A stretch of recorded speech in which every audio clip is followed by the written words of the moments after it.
全能的父上帝，我们感谢赞美你，因为你为我们设立宝座，让我们能够在你面前敬拜亲近你。就像你说的，你也要亲近我们。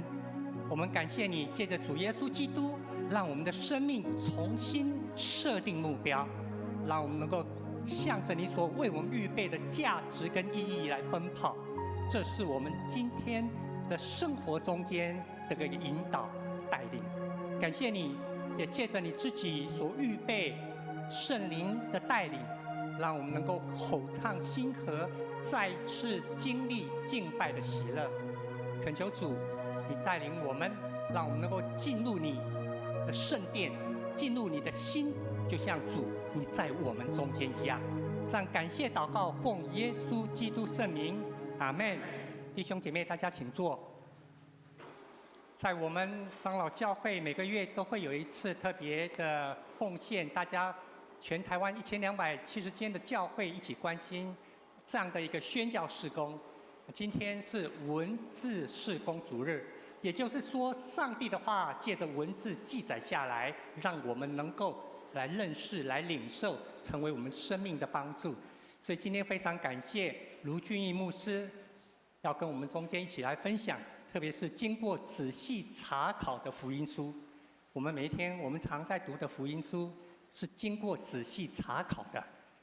为了我们今天的领受，所以我们请素云执事带领我们今天来读上帝的话语，路加福音第1章第1节到第4节。提阿非罗大人呐，有好些人提笔作书，述说在我们中间所实现的事，是照传道的人从起初亲眼看见，又传给我们的。这些事我从起头都详细考察了，我也想按着次序写给你，要让你知道所学的道都是确实的。感谢上帝的恩典，然后有这样的机会可以代表台湾最古老的一份报纸，就是台湾教会公报，可以到我们当中来跟大家一起分享上帝的信息。这一份报纸我们这样了解1865年宣教师马雅各医师把福音带到台湾来。10年后1865，然后就是1875年台南神学院创立，然后1885年就是福音到台湾来20年后，1885年就创立了台湾教会公报，那时候叫做府城报府城报，然后同时也创立了台南长荣中学。那巴克里牧师当时是台南神学院的院长，他会创立这一份报纸，其实只有一个原因，就是要让不会华文的、不会汉字的台湾的信徒可以懂得读圣经，所以他引进了一种文字叫做罗马拼音。那我小的时候，从国小、从幼稚园开始，都寒暑假都要到教会去学罗马拼音，因为会罗马拼音，然后他又翻译圣经，这是巴克里牧师对我们台湾长老教会贡献最大的一件事情。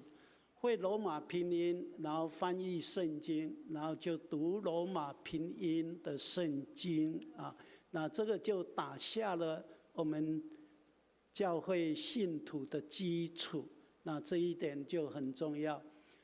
100多年来，我们的社会变化很大，这一份报纸还继续存在。那会存在，就需要我们大家一起来努力帮助，这是台湾教会公报的一个背景。然后盼望今天在我们的周报就有加一份奉献袋。现在这一份教会公报都是用送的，在我们教会，在我们的门口都有。你看这一份报纸，至少你可以了解我们台湾教会长老教会的动态，或者其他教派的动态，更重要是了解国外教会的动态。我们不只是要了解我们台湾，也要了解外国。我在当教会公报总编辑的时候，也有出版一份英文的报纸。那英文的教会公报就是寄给全世界的教会，了解我们台湾教会所推动的事工。所以常常有外国的教会代表来访问，我们就可以交换很多的意见。盼望大家会一起来关心文字事工的重要性。我们一起来祷告。天父上帝，谢谢你的恩典，让我们借着文字来认识你留给我们圣经的话语，让我们明白你借着耶稣基督降生在世界上，成为人，与我们生活在一起，帮助我们来认识上帝你拯救的恩典。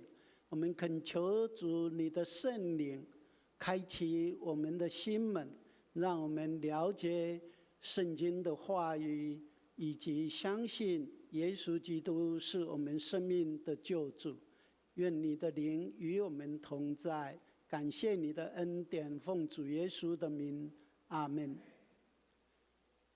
如果你问我上帝给我们最美好的礼物是什么，我会说第一件就是耶稣基督，让我们认识耶稣基督，来认识上帝的救恩。那第二件事情，我会说是因为让我们学会了文字。古老的时代没有所谓今天的文字，它有图像，所以古代的人透过图像来认识历史的脚迹，然后从图像一直开始延续出来就是文字啊。那文字会传播很远。我们今天如果去注意，我们不知不觉的当中，透过文字可以影响得很深远。比如说我在策划的暑假儿童营的教材里面就介绍过这一位。我们当中有没有罗东的人？宜兰的人有没有？来自宜兰罗东有没有认识罗东有一家圣母医院？有。圣母医院最出名的、最早期第一批到台湾来的意大利灵医会在罗东落脚，那是1952年。1952年到台湾来，他们从中国被赶出来，就到台湾来。到台湾来的时候，他们就在罗东找了一家医院，开始所谓的圣母医院。那时候来了一个斯洛维尼亚的外科医生，宜兰人都叫他欧记。欧记是日本话，表示什么？很大啊，因为他长得很高大。我们介绍他的故事，他1952年来到台湾，从来没有离开台湾一个脚步。他不是神父，也不是修士，他是一个外科医生，很高档的外科医生。然后1952年开始，一直到他去世1990年，总共38年，他没有离开台湾这一块土地，开了大概8万台的刀。然后我们介绍他的故事，那这个绘本，儿童绘本就这样出版。出版的时候，罗东圣母医院在澎湖的分院，院长陈医师就把这个绘本，我们这个绘本有英文版、中文版跟英文版夹在一起，就把这个绘本寄到斯洛维尼亚欧记的故乡，范凤龙医生的故乡。结果那故乡的人接到这样的绘本，吓一跳，就写信来给我。他说：“卢牧师，我们能不能把这个绘本转换成斯洛维尼亚文？”然后印出来给斯洛维尼亚全国的小孩子知道，我们有一个人到遥远的台湾，在那里奉献了一生。如果我们用讲的，他没有办法。可是因为文字，斯洛维尼亚的人跟我们有了接触，我马上就回信跟他们说，所有一切统统免费送给你们，拜托你们去印。他们就很高兴。那最有趣是因为我在民视电视台开了一个节目，这些人这些事，我也讲了欧吉的故事，他们还把那个从网络去搜寻下来，然后把这个故事，我在电视台的影片，他们就在斯洛维尼亚重播出来。可是他们翻译成他们斯洛维尼亚文，我完全看不懂，他们还回传给我。这个就是文字那我也介绍了一位被称为南鱼之父的瑞士来到台湾的神父，叫做纪守常。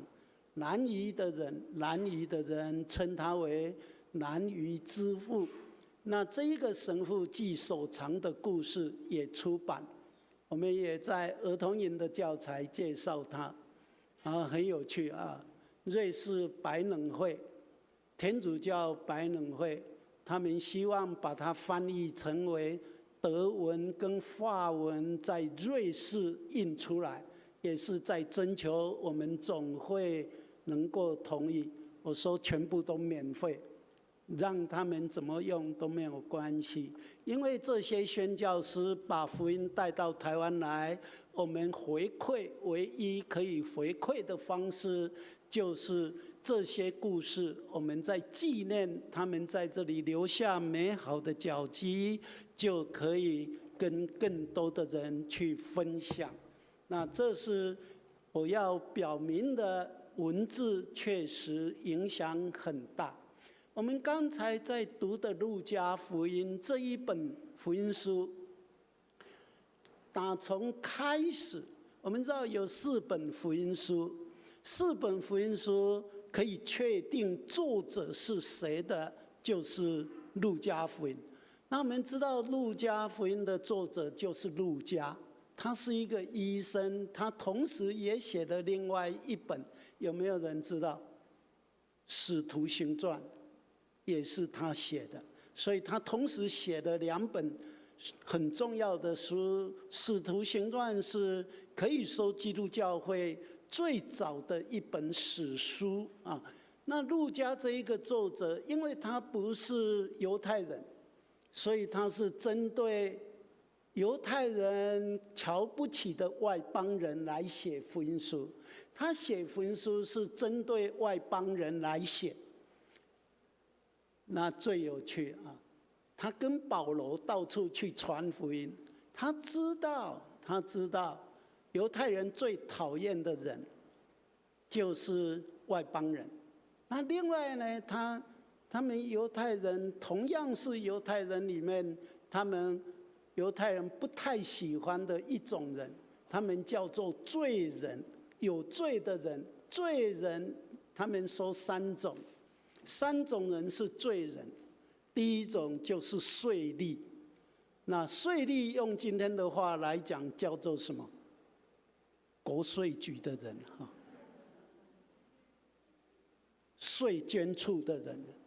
因为罗马帝国的时代征收税金，他是把它当作工程在发包。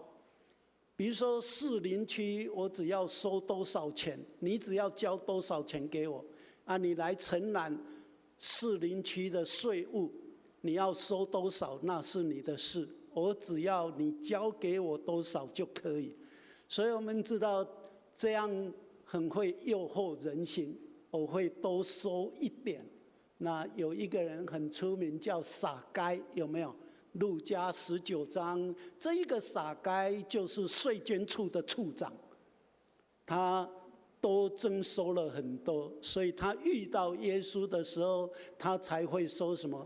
我要赔4倍，如果我多收，我就赔4倍给人。耶稣说，今天救恩在这一个家庭。可是犹太人那些宗教领袖受不了，说他跟什么人在一起？罪人在一起。这是税吏。罪人的第二种，犹太人最讨厌的第二种，就是妓女。可是你知道，路加福音第7章就写了一个故事，耶稣有一个闺蜜，就是妓女。她去一个犹太人法利赛人的家吃饭，那一个妓女跑进来，然后开始哭，眼泪掉在哪里？耶稣的脚上，然后用他的头发去擦。那一个请耶稣吃饭的犹太人的领袖说了一句话：如果耶稣是先知，一定知道这个女人是一个罪人。其实她是一个妓女啊。那很多人就开始猜想那一个人到底是谁。没有人知道是谁，但是知道她是一个很清楚，她是一个妓女。犹太人在说的第3种罪人，就是小偷盗窃。小偷盗窃，这个是违反10诫的工作，10诫的诫命啊。我们知道10诫诫命有说不可偷窃，不可贪别人的东西，这都是10诫里面的诫命。盗窃、小偷违背了10诫的诫命。那很有趣啊！你如果注意看，他们其实还讨厌一种人，叫做撒玛利亚人。他们觉得撒玛利亚人没有坚守他们的传统的摩西的法律规章，那就不太喜欢。而且他们从巴比伦返乡，在建造圣殿的时候，他们觉得这一种撒玛利亚人是不洁净的，拒绝他们参与。所以约翰福音第4章的第9节，有没有？座位前面有没有圣经？如果有，你可以翻翻看啊。约翰福音第4章第9节，作者特别加了一句话，说什么？犹太人不跟什么人来往？撒玛利亚人来往。为什么？因为他们的眼中，撒玛利亚人是很卑贱的一种人。不过很有趣啊，路加福音他就会写耶稣的比喻里面，我们知道有讲了一个什么故事，很有名的故事，跟撒玛利亚人有关的是什么故事？就路加福音第10章，有没有25节到37节？有人来问，而且是犹太人的宗教领袖来问，我要做什么才能够得到永恒的生命？那耶稣就说爱上帝，还有呢，爱邻舍。他说邻舍是谁？他就讲了这一段撒玛利亚人的故事。他偏偏不举犹太人的故事，而且他还说犹太人的宗教领袖都没有按照圣经的教导去做事。那他们瞧不起的撒玛利亚人去做了。然后我们会看到耶稣有一次遇到10个麻风病的人，都把他们医好了，只有一个人回来感谢耶稣。那一个人是什么人？撒玛利亚人。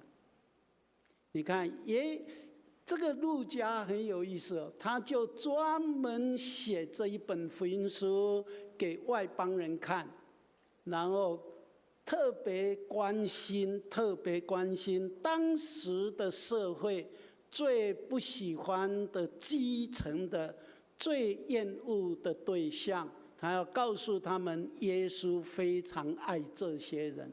所以你会看罪人、撒玛利亚人，还有耶稣特别讲有两个人，一个是妇人，一个是妇人叫一个财主，还有一个乞丐叫拉撒路的，有没有？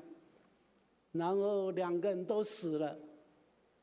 有钱人下到哪里去？阴间。乞丐到哪里去？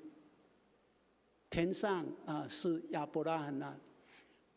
我以前带大专神研班读路加福音，我都会问，这个只有我们长老教会的青年才会回答这样的答案啊。我就会问他们：你喜欢当财主还是喜欢当乞丐？因为财主下阴间，乞丐到亚伯拉罕，亚伯拉罕代表的是天堂啊。我们长老教会青年很可爱，大专生，他说牧师生前当财主，死后才当乞丐，两个都要兼得。你看，耶稣特别在路加福音这一个作者的笔下，他非常关心是社会最基层的人，他写这一本福音书。我相信，如果耶稣今天来写福音书，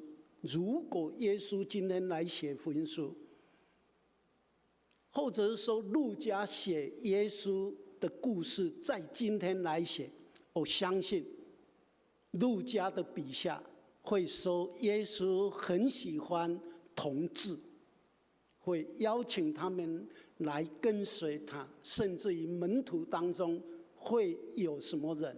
会有同志。你知道耶稣的门徒里面有什么人？有奋锐党的人。奋锐党如果用我们今天的台语来讲，其实现代中文译本已经不叫奋锐党，叫激进党啊！你知道现在有一种，我们台湾有一个派别，那叫激进派的激进党，有没有？那个3Q 的陈柏惟就是了。激进党的人是专门在暗杀那些跟罗马政府合作的犹太人。什么人最容易被暗杀？就是税吏。你如果去读耶稣门徒的名单，12个门徒的名单里面有一个是税吏，那个税吏是谁？利未，有没有？所以当他呼召利未，犹太人说他怎么是跟罪人在一起？不过耶稣更有趣啊！耶稣的门徒里面有一个人是奋锐党的西门，我就很奇怪，耶稣晚上怎么睡得着？因为那个西门身上都会藏一支弯刀，他可能趁着睡觉就把利未做掉。可是路加福音书作者这一个路加的笔下，他看见社会最卑微的人，他把他们的美好的故事写出来，然后这一本福音书就这样传播出来。我们一起来看我们刚才所读的经文，路加福音第1章第1节。第1章第1节，他就讲到什么？他讲到说提阿非罗。那我们知道提阿这一个字的希腊文其实就是什么？它就是在表示上帝。西欧就是上帝。菲罗，提阿菲罗就是亲密的人。所以上帝亲密的人，上帝喜悦的人，那如果换成现在，我们可以说上帝忠实的信徒。那我们每一个人都是上帝忠实的信徒，不管你是哪一国人，不管你是哪一种种族的族群，他写这个信给这一种人来看书，看他所写的，然后他接下来这一句很重要，他说已经有好多人提笔作书，述说在我们当中所发生的事。我们当中所发生的是，当时在整个西亚地带，也就是所谓我们比较熟悉的中东地带，其实在流传一件事情，关于耶稣的故事。为什么都在流传这一件事？因为路加福音书写这一本福音书的时候，罗马帝国已经成为迫害基督徒是一个国家政策，开始到处在抓基督徒的时候，这个路加作者开始说，早期的教会里面，早期的信仰团体里面，已经有很多人写关于耶稣的故事。那这一个作者说，路加说，他们所写的都在表明他们亲眼看见、亲耳听过。亲眼看见、亲耳听过这一句话，很快让我们想起彼得跟约翰在耶路撒冷传福音的时候，在耶路撒冷圣殿传福音的时候，被犹太人宗教领袖抓去，然后告诉他们，以后绝对不可以再传讲关于耶稣复活的故事。那他们两个人就很清楚地回答这些犹太人的议会的领袖：我们在上帝跟在你们面前，你们应该很清楚，我们应该听谁的话。我们所亲眼看见、所亲耳听见的，我们不能不讲。我们要讲亲眼看见、亲耳听到的。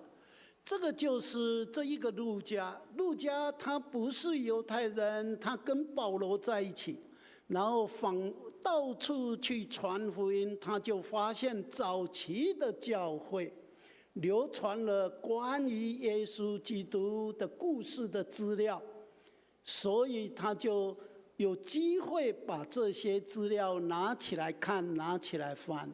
然后开始，他就说第2节，他说报道那些从开始亲眼看见的人所述说的。那这些亲眼看见的人所述说，亲眼看见不是只有12个门徒。我们知道耶稣行神迹奇事，5饼2鱼，就有多少人聚集在那里？多少？你如果讲5000就错了，你应该要说超过5000，因为他们统计人数只算男人不算女人，女人跟小孩不算人。这是犹太以色列文化的一个传统，所以以后如果有人问你说5000就错，你应该加2个字，至少5000。那么多的人亲眼看见、亲自经历过，所以这些故事被描述出来。我们会看到福音书常常记载一件事情：耶稣无论到哪里，都有一大群人聚集在一起，要听他传讲上帝国的信息。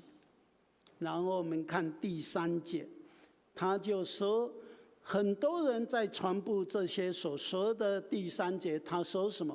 他说，我把这一切从头到尾仔细都怎么样查考过了，然后按照次序把它编辑写出来。所以各位弟兄姐妹，早期的教会流传很多关于耶稣的故事。那我们的福音书有几本？4本。可是早期教会关于耶稣的故事不是只有我们现在收留在圣经里面的马太、马可、路加、约翰啊。我今天带来一本，这是考古学界发现，而且是非常非常珍贵的一本福音书，叫多马福音书。这一本多马福音书写了141条，写了141条耶稣讲的话跟教导，跟前面这4本福音书在描写耶稣的工作故事不太一样。他只收集耶稣的言论，那这个是考古学界在中东地带考古的时候，从牧羊人的手上得到的资料汇编出来，只有这一本有中文。那我们再想一想啊，几年前，全世界发现了一本福音书，有没有人知道是哪一本？犹大福音书。所以你知道福音书有很多本，希伯来福音书、彼得福音书、多马福音书、犹大福音书。犹大福音书已经被考古学界鉴定出来，这一本福音书写在西元150年，可是我们的新约圣经大概就在西元150年就已经确定下来27卷啊，包括东正教会，包括罗马天主教会，包括我们基督教会3种教会所编撰出来的新约圣经都是27卷，所以犹大福音书没有被收进来在我们的圣经里。其实早期教会应该有流传，为什么没有编辑进来？因为在编辑成为圣经有一些规定，不是看到就可以拿起来，所以这个叫做正典啊，正确的正，经典的典。我们的圣经就被称为正典，没有被编进来的，有的就被叫为次要经典，有的就变成什么外典或者旁典，不能当作正典来阅读。我们再看他在讲，这里就在讲，他说目的是让你们知道所学习的道是正确。什么叫做道？道就是上帝的话。这是这一个路加作者写这一本福音书非常重要的一个工作。各位弟兄姐妹，我们能够知道耶稣是我们的救主，一个主要的原因就是因为他是有考证过，而且是从头到尾他都去查证这一件事情是不是真的发生在我们的社会里，在我们的生活的旁边，那这一点就非常重要。如果没有文字，我们可能会依照人的话来把它当作上帝的话。各位弟兄姐妹，我们今天的教会啊，如果你问我，我都会看一件事情，评鉴一间教会，就看这一间教会有没有在推动信徒研读圣经。如果没有在推动信徒研读圣经，我们可能会把一个传道者神化化，或者偶像化，然后以人的话语来取代上帝的话语。耶稣就曾经谴责他那个时代的犹太人宗教领袖，用自己的话语来取代了上帝的话语。我们如果看马可福音书第7章，耶稣就很不客气去讲这样的事情。所以我们的教会的根基就是在上帝的话语。我们知道1933年，德国的希特勒为了进兵东欧，他就下一道命令啊，全德国所有的基督教会都要表态支不支持希特勒的政权进兵东欧。当时几乎所有的教会的传道者、教会的领袖都签名，因为你不签就会送到哪里去？集中营。但是有173个教会的领袖，他们聚集在一个小村落，偏乡的村落叫巴门。在那里开了1个礼拜的神学研讨会。神学研讨会以后，发表了一篇宣言，叫《八门宣言》。八门宣言里面很长啊，可是他们签署，我只记得2条。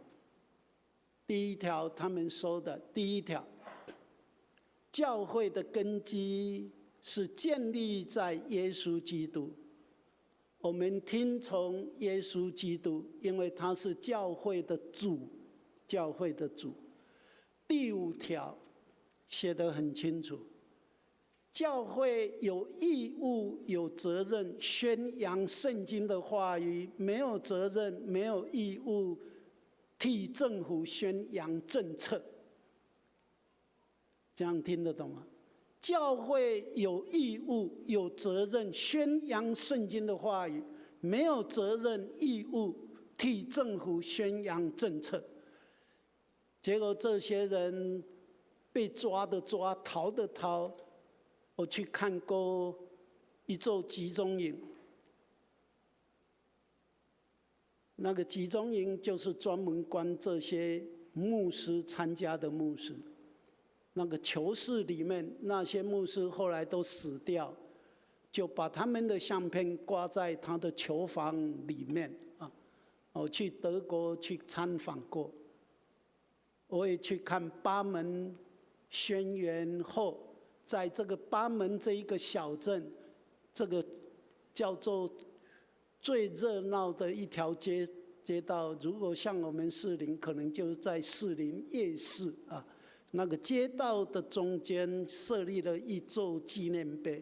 那个纪念碑的宽度大概就跟这个讲台一样，高度大概跟我们一样高，上面有50尊人的图像，大概都1尺高的像啊，有2/3都是年轻人，手都比这样，这样是什么？嗨，希特勒啊！有1/3是妇女跟小孩子，头低低的，手上捧着一本圣经，头低低的，那1/3，就是在纪念这一个事件。教会的根基是建立在耶稣基督的基础上，我们只有听从耶稣基督的话语。教会有义务、有责任宣扬圣经的话语，没有责任、义务替政府宣扬国家政策。我们会看到，这是教会存在非常重要的一个使命。就像我们今天的金句所说的，上帝的话是我们路上的灯，路上的光，脚前的灯一样。所以我们可以透过路加福音书这一本福音书，我们好好读，我们就会知道，他要告诉我们，耶稣所关心的对象就是这个社会所瞧不起的对象，被排斥的对象。我在东门长老教会牧会期间，我就告诉长老们，我们教会没有能力去做街友的工作，但是在万华有一间教会叫活水泉，专门在关心街友。所以我们的责任就是我们出力，他们出人，那是内地会所创办的。所以在东门教会就出了所有的费用给活水泉教会，去推动关心街友的事工。我也在东门教会去推动，我们没有办法，也没有能力去关心性工作者。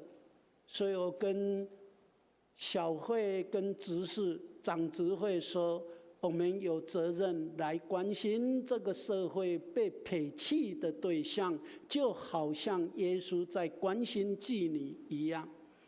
所以就这样工作开始，我每个月去带那些妓女做礼拜，我都穿这样去，走过华西街常常被拉啊。我很怕有一天一本周刊，你知道有一本杂志叫一本周刊啊，就一周刊，封面如果把我的图像说出来，然后说这个牧师去那里瞟来瞟去啊，我就说你们要安心，我是去带礼拜。每次礼拜后，我都会问他们需要牧师祷告的到前面来，他们也会来排队，我都会问你要我为你祷告什么。有的人会说，牧师，我今天需要几个客人，我就开始糊涂了。可是他们需要关心。因为在台湾经济最发达的1970年代，我们台湾是最有名的在贩卖雏妓的一个地方，把原住民的少女卖掉，而且卖得最厉害在花莲、崇德乡、秀林村。几乎整村的少女都被卖光光。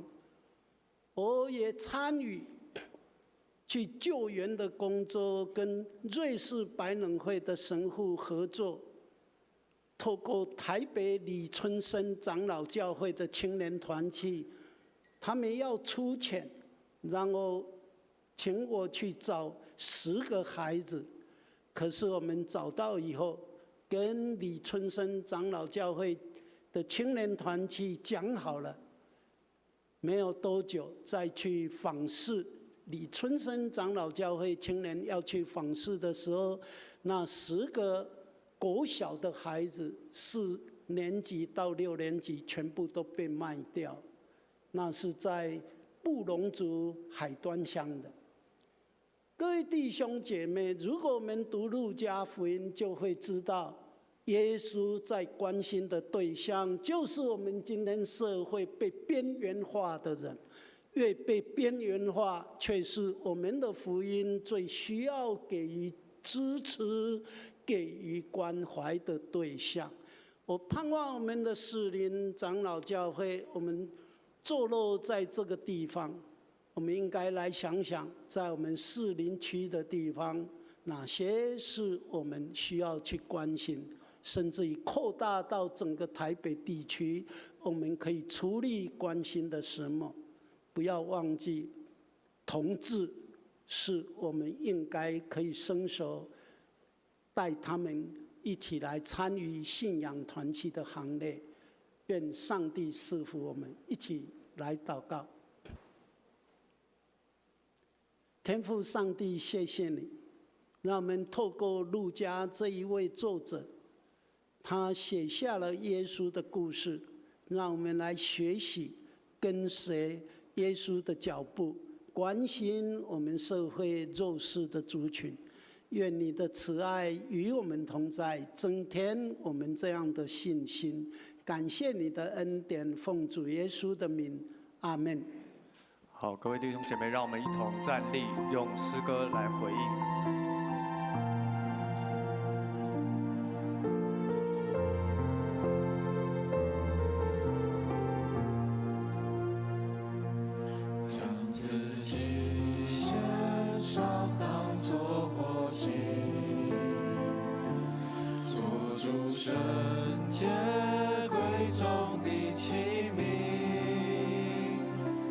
你丰富恩惠，你充足。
声音活出荣耀的呼召，勇敢地向着标杆直跑。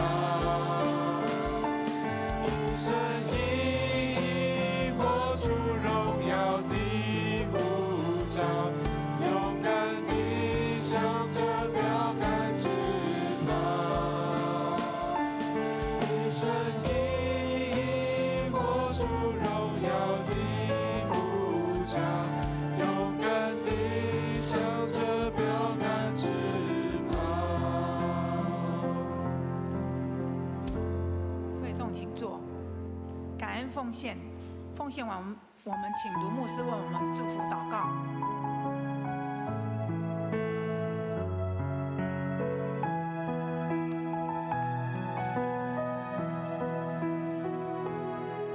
你的恩典每天够我用，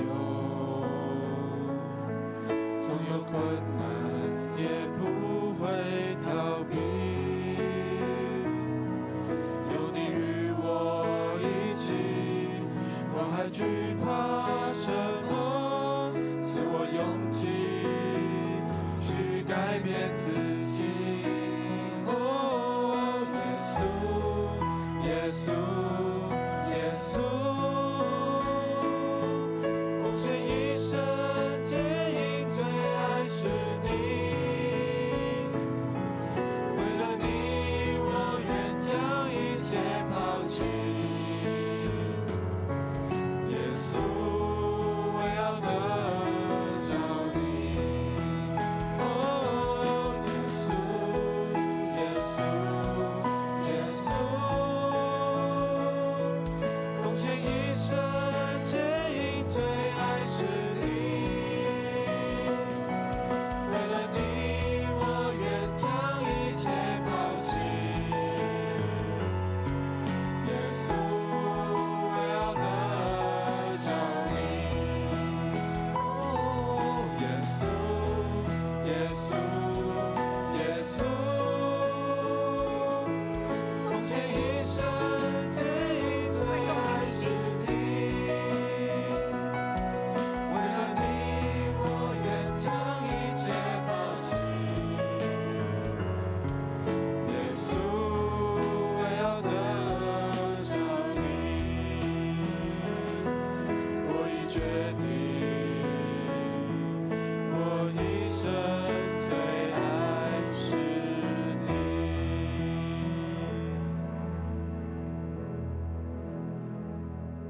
愿全能的上帝，他的慈爱透过耶稣基督的救恩，圣灵的力量与你们大家同在，从现在直到世界的末了。阿门。会众请坐。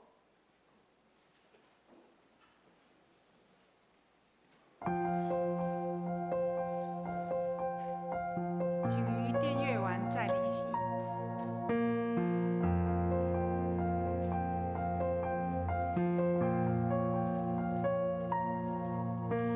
你爱使我苏醒，重新来过。